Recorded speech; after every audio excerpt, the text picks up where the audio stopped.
No dia 18 de abril de 1870, a Igreja proclamou no Concílio Vaticano I o dogma da infalibilidade papal. Mas afinal de contas, o que significa dizer que o Papa é infalível?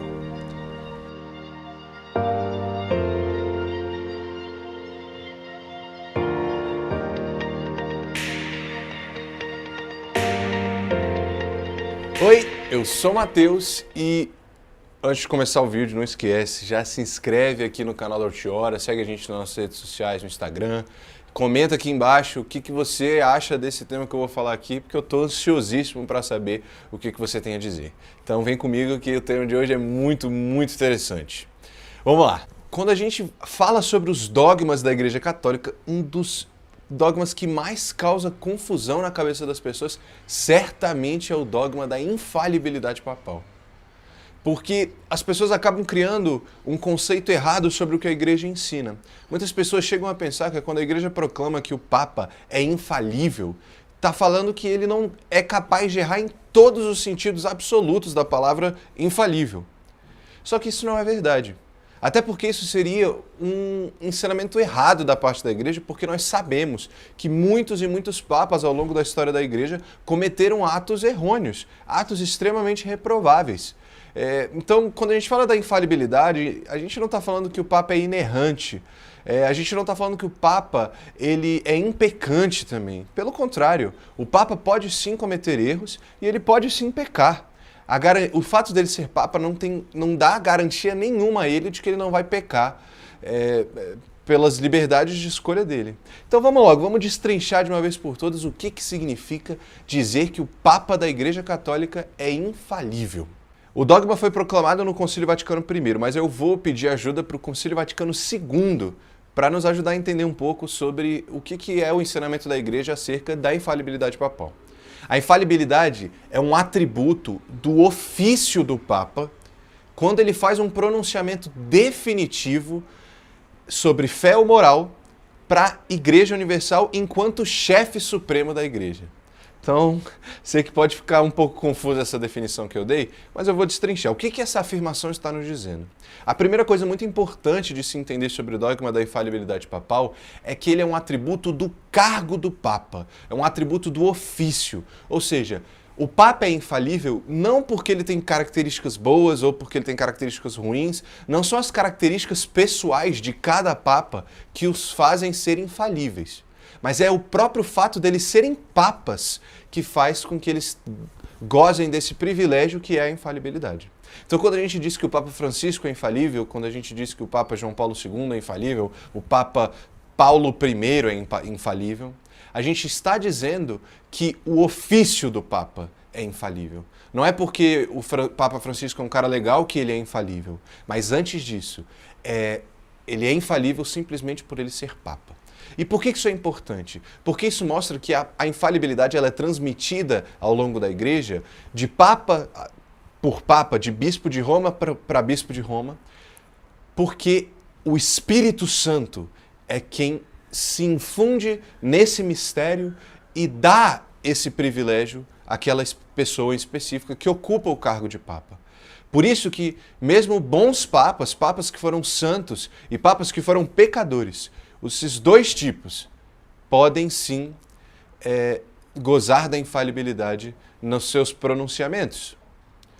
Outro aspecto importante que essa definição traz é o seguinte: o Papa, como eu já disse, ele é infalível pelo seu cargo, mas ele não é infalível em todas as circunstâncias. O Papa só goza da infalibilidade quando ele vai se pronunciar acerca de assuntos específicos. E quais são esses assuntos? Fé e moral.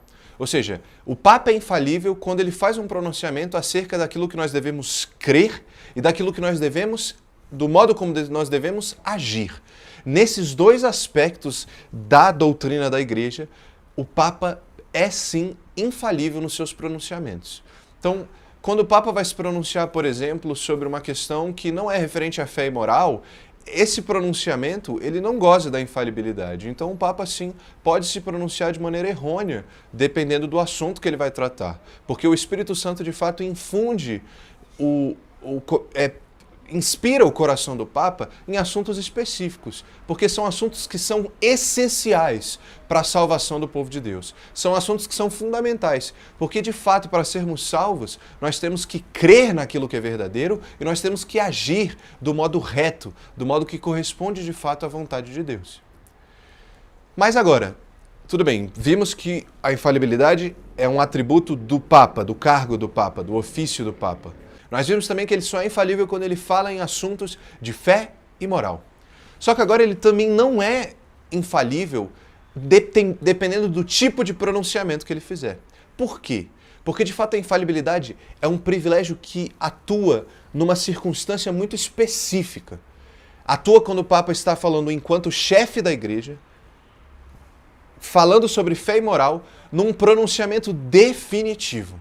Então, o que a gente está falando aqui de pronunciamentos definitivos? Quando ele, o Papa, por exemplo, o Papa João Paulo II, Francisco, Pio XII, quando declarou o dogma da Assunção de Nossa Senhora, ele fala solenemente como chefe da igreja. Ele fala, eu, sucessor de Pedro, declaro que tal coisa é a verdade de fé.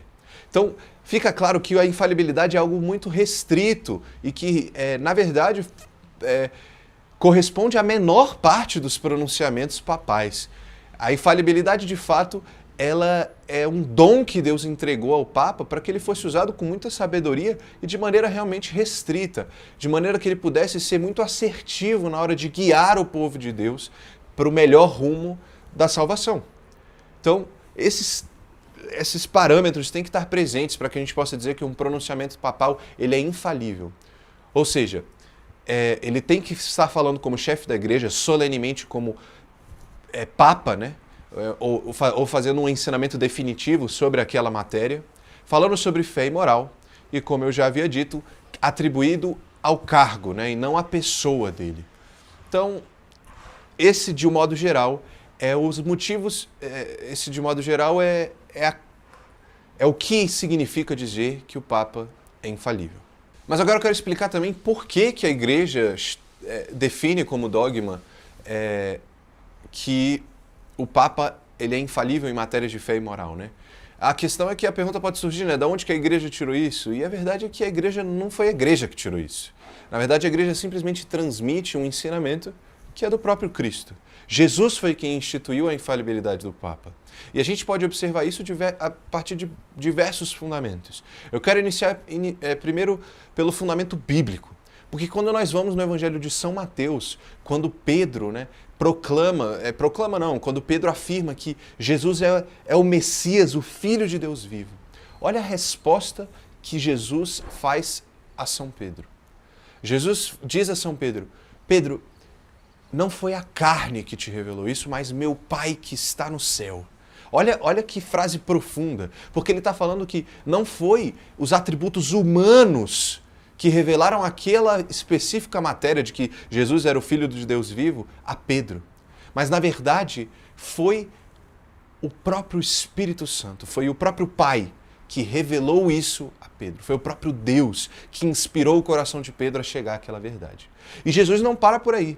Ele continua dizendo que dará a chave do reino dos céus a Pedro.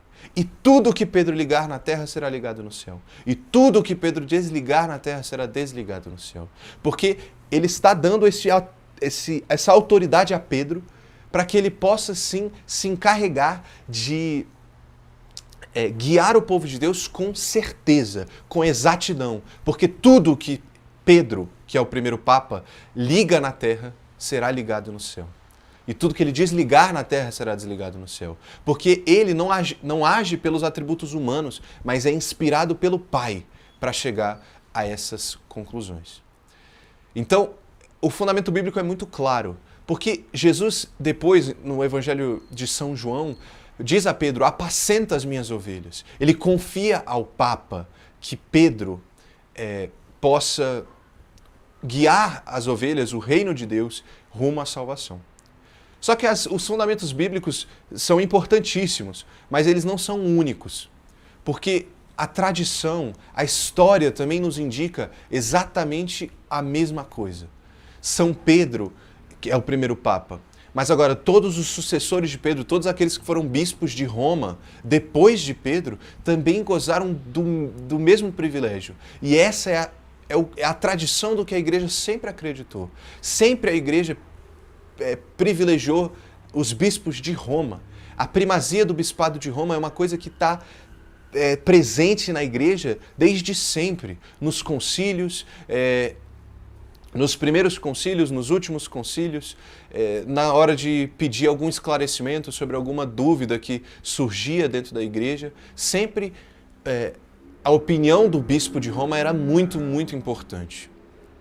Então, esse é um fundamento histórico. Mas agora a gente também tem um fundamento lógico que é muito importante.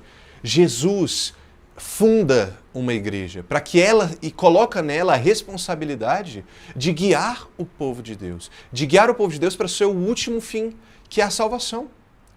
Então, não faz sentido que Jesus estabeleça uma igreja e constitua um chefe dessa igreja, o Papa, e permita com que ele proclame coisas que levem o povo de Deus para longe da salvação.